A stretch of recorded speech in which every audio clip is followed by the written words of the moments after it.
let's get to that exclusive conversation we were talking about. I had the opportunity to speak with Gautam Singhania, who talked about the strategy behind the company's demerger, shared his vision for the future, including his succession plan. Listen in. Let's just take the textile business first. The textile business in itself has grown. What was fundamentally a worsted manufacturer then grew into polywool, then into polyviscose, then into garments, then into brands. Today you got Raymond, Park Avenue, Parks, Color Plus. You have the whole distribution network that sits on top of it. You have the export business to all the customers. Then you started new product lines. So over the counter, while we were selling shirts, we started selling shirting fabric, cotton fabric, polyester fabric, all kinds of fabrics with shirting. After that, product line by product line has grown. So it's moved actually into a lifestyle brand. You got ethnic wear, you got sleepwear, you got inner wear, you got custom tailoring, you got made to measure. So the Raymond brand has actually evolved and has become more of a lifestyle brand. Of course, we are very strong in the wedding space. We do the ethnic wear, we do the suits and the sherwanis and everything. And the other business, which was small over the last 2 decades, was the engineering files business, which then acquired the auto component business 20 years ago, and then we did the merger with Many Engineering. For the last 8-10 years, I've always had the thought process of how do I create shareholder value? And as a company which had real estate, lifestyle, and engineering auto, you're always getting a conglomerate discount. This became more when 2019, when we actually started our real estate business. So now you had 3 proper businesses within one company, and we always wanted to spin them off into separate companies for 2 reasons. One, you'd get better quality investors and then not get the conglomerate discount. Number 2, you can create the best management and governance structure and the best reward system, because that persons who work for that company then get their bonuses, etc., depending on the performance of their division, as opposed to a conglomerate if somebody else doesn't perform. And of course, that also helps in a re-rating. So when we sold the FMCG business, I took 100% of my proceeds that I got because I was a 50% shareholder and put it back into the business. We became debt-free. We'd committed to the markets we'd be debt-free by 2025. We became debt-free in 2023. By the virtue of the fact that we became debt-free, we were then able to announce the demerger of the lifestyle business, which was completed earlier this year. And then we announced the demerger of the real estate business. So by next year, mid-next year, 3rd quarter next year, you'll have 3 separate companies. You'll have the lifestyle business, you'll have the real estate business, you'll have the engineering auto business. And the market has certainly rewarded it because they like pure play companies. If you see the lifestyle business, we've created best of class board there. We've created top class management. Same we will do with real estate. Same we'll do with engineering auto. So we're moving to a very different type of professional company. I've also got to think about it that I've also been here for over 4 decades. How do I set up the company for the future? How do I set it up for, my kids are not coming in the business. They're too young. So how do I set it up for the future? Very, very interesting thought. And I'm just going to pick out a few of those points as follow-ups. Let me start with the sale of the FMCG player to GCPL, to Godrej Consumer. And then, of course, you talked about how you invested all of your stake back into the business. Let's start with the idea of hiving off the FMCG play. Did it seem non-core in a sense? You know what? Everything is for sale at a price, and I think we got a very good price. I think it was one of the best win-win deals because from GCCL point of view, and I can run through the reasons why they thought it was a great buy, because they were able to immediately go from 6 lakh outlets we had to 2 million outlets that they have. They were able to take the EBITDA margin up from 8%, which we were, to 26%. And they got an established play in the FMCG space of deodorants. From our point of view, we took the money, we put it back into the business. That paid off debt. By paying off debt, we were actually able to do the demerger, which is what we always wanted to do. So it was a real win-win transaction. And you've seen the markets reward the demerger. And this is just the beginning of the journey.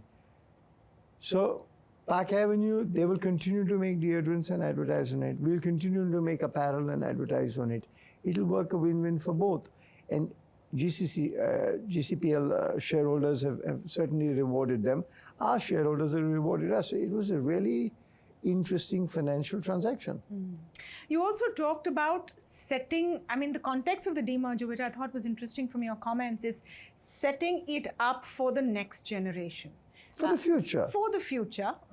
Could be professionally managed, could be any which way. See, my elder daughter is 19.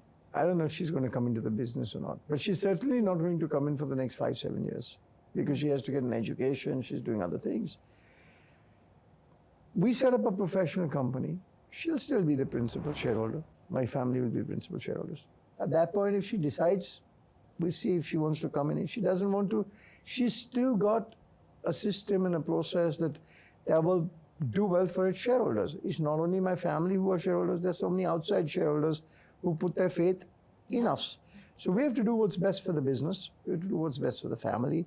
And if you can marry the two and do the best for both of them, it's the best of all worlds. No, it's a very dispassionate and I would say practical view to succession. In a country where family businesses, succession and professional management always get mired together, which is why I thought it was interesting. Who knows? I don't know if my daughter after 5 years will want to even come into the business. Yeah. I don't know. Yeah. Today's young 19-year-old girls are totally independent in their mind. She might decide to become an artist, or when she rides horses, she's an equestrian rider. She may want to pursue that. Or what? I don't know. So whilst that process is on, we got to do what's best for the millions of other shareholders as well, for the tens and thousands of employees that are here, and we got to do what's correct for the business. No, undoubtedly, the idea of value unlocking is something that the market has rewarded. It has been good for shareholders. One vertical listed, one down to go. So well, it's not one down to go. One will become two, so there will be three listed. Yeah, okay, so there will be 3 listings. Because the last one will break into 2. Will break into 2, correct. Now, just let's talk about each of the verticals. The lifestyle business is the lion's share. I think 74% of revenue, if I look at it on a consolidated basis right now. Will it always be in prime position, or do you see engineering, real estate catching up No, I certainly see real estate catching up. Because real estate, you come to think of it, is only a 5-year-old business for us. So it's going, I think it'll grow at a faster pace, because I believe if India is going to develop and India is going to be built, it's one of those businesses we've taken 5 years to set up a base. But where we were starting off with, say, 500,000 square feet projects, today I can take on 5 million square feet projects. And if I get a 5 million square feet project, it's not if, it's only a matter of when I will get it. That will then start growing at an exponential pace to where we are today. Yeah, and even in terms of profitability, it looks most exciting. You would say real estate, even in terms of EBITDA margins, etc. Also, your thought of the focus you have done, a lot of joint developments as a strategy, not only looking at investing in very expensive land banks. Talk us through the strategy for the real estate business. See, we started with our own historical land, and then we followed an asset-light model where we're going for JDAs. Today, we've got about 5 JDAs against all other relative developers in the city. It clearly shows that we are bringing a value proposition to the partner. We're the only company that's delivered 2 years ahead of RERA. We're doing a slab in 6.5 days. We have 25% market share in Thana. It's a good quality product. Our projects get sold off plan. So we've created our own rule book because we didn't know the rule book. We didn't come from the industry.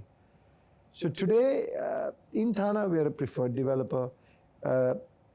We've got Queen's Necklace on Bandra East, which is coming up now. We're on the 3rd basement. But almost 60% of the inventory is sold, or whatever we've launched. So people are seeing that we are building quickly, we're delivering quickly, we're building a quality product. So which is why we're getting joint development. As long as I'm getting joint developments, why do I need to buy land? If I get a good piece of land at the right price, I might consider it.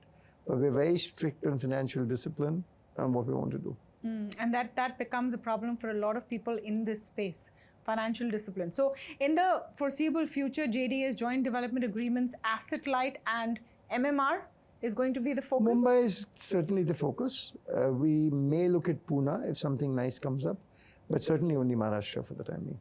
Okay. Let me come to the lifestyle business, because of course that's the lion's share.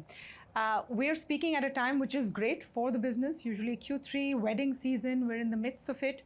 But the backdrop on consumption overall, and not talking about your company, but the space or even the sector, is a bit mixed. There are concerns about whether that appetite is there, whether that story of appetite for premium products continues. What are you seeing? What are you So hearing? from our point of view, I mean, if you look at the sectors that we are in, real estate continues to do well because we're in the affordable luxury.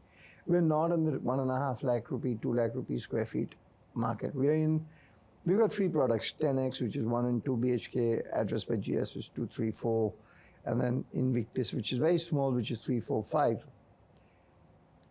If I look at the wedding space, we are today got a very strong wedding season till April, May. First half was a little slower for a multitude of reasons, but there's strong demand. And I think if this continues, we'll see a demand recovery. Now, what's happening in sector by sector, it's a longer conversation, different conversation, but I can only tell you from our sector. Yeah, and since FMCG is no longer your problem, then you don't need to answer the question about where's the middle class. Well, we have the middle class today. Raymond goes from 300 rupees a meter to 10 lakh rupees a meter. That's 3,000 times in price point. We're the only brand in the world that does this. There's no other brand that does 3,000 times in price point in the same brand. So you're not seeing pain at the store level in terms of demand? So we saw it in the first 6 months. First 6 months was difficult for everybody. I think the recovery is there. I was just having a conversation with somebody on the phone and said, we were just having that the amount of spend that's happening in a wedding today has, I'm seeing it after 10 or 15 years that this kind of spending has come back. And that just speaks of a positive environment, a positive mood. I mean, the amount of wedding invitations that I've got, say, this December is more than that I have in the last 10 years. So it just shows there's a buoyancy, there's a spending, there's vibrancy. And I think there's always a lag that you'll see this off. Yeah. Only thing about weddings is I don't know if the proportion of spends on the groom's clothes increases. It does, because see, what happens is it may not increase the proportion of everything else because you're spending a lot of money. But when you go from 2 functions to 3 functions to 4 to 5 to 6, you still need clothes. Yeah. You're not going to repeat the outfit on the next day. So one day you might have a churidar kurta, one day you might have a sherwani, one day you might have one gala, one day you'll have a waistcoat with a shirt, one day you'll have a suit, one day you'll have a jacket. You still have 6 different things you can give. I mean, we're talking about a wedding that's happening, it's starting today and is going on till Monday. So it's a 5-6 day wedding.